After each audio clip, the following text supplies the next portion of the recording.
मी आपल्याला जबाबदारीपूर्वक बोलतोय. मी माझ्या सासवड मध्ये बोलतोय.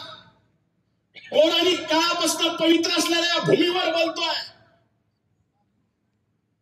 आणि आज मी जे बोलतोय ते देशाच्या प्रत्येक कॅमेऱ्यासमोर माझ्या या आरोपावर खंडन करणाऱ्या प्रत्येक माणसाला व्यासपीठावर बोलायची तयारी ठेवतोय. म्हणून बोलतोय की या निवडणुकीत म्हणलं जातं की दादांनी गद्दारी केली. दादा गद्दार आहे. मला लक्षात येत नाही. आता आमच्या सरकारने काही कुणाला बोललं की लगेच त्यांची लायकी आहे का की साहेबांच्या विरोधात बोलावं. हो साहेब आजही आम्हाला दैवत आहे. हो साहेब आजही आम्हाला आदरणीय आहे. हो आजही आम्हाला साहेब जाणते राजे म्हणूनच आहेत. पण आज ही काय वेळ आली आहे.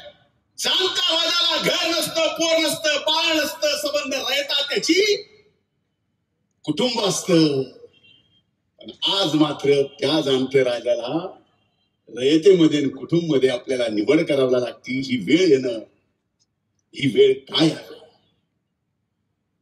पुराचं सरकार स्थापन केलं, किती वेळ का आली त्याला संस्कार म्हणायचे. आणि आता जे दादानी केलं ते दादानी एकट्याने नाही केलं, आमच्या सारख्या असंख्य जणांनी केलं. ते लोकशाहीचा निर्णय होता, आम्ही सगळ्यांनी केलं. ती मात्र गद्दारी.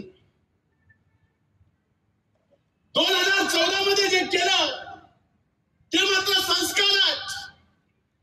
दादानी जे केलं ती मात्र गद्दारी आहे.